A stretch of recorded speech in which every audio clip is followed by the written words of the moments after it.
अस्सलामुअलैकुम सामीन 25 जुमादुल उखरा है, 18 जनवरी है। खबर का उन्वान है, रेलगाड़ी में मारपीट के शिकार आसिम हुसैन को ही पुलिस ने गिरफ्तार कर लिया है।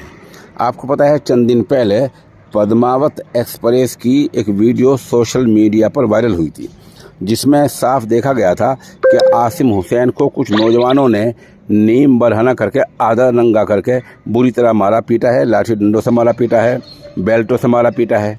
इस मामले में आसिम हुसैन की शिकायत पर मुकदमा भी दर्ज हुआ था, लेकिन अब 24 घंटे पहले शाहजहाँपुर की एक खातून सामने आई है, जिसने बयान दिया है कि आसिम हुसैन ने मुझे पहले अपनी सीट पर बिठाया, बेटा कहकर बुलाया और फिर मेरे साथ फौश हरकत की, छेड़छाड़ की, जिसके बाद मैं रोने लगी। मेरे रोने की आवाज़ सुनकर ही नौजवानों ने उसके साथ मारपीट की थी।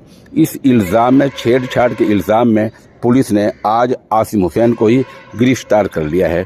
इस बारे में सवाल यही है कि आखिर 5 दिन बाद क्या हालात किस तरह पेश आए हैं। जाहिर सी बात, अब पुलिस जांच होगी और उसके बाद ये देखा जाएगा कि ऊँट किस करवट बैठता है।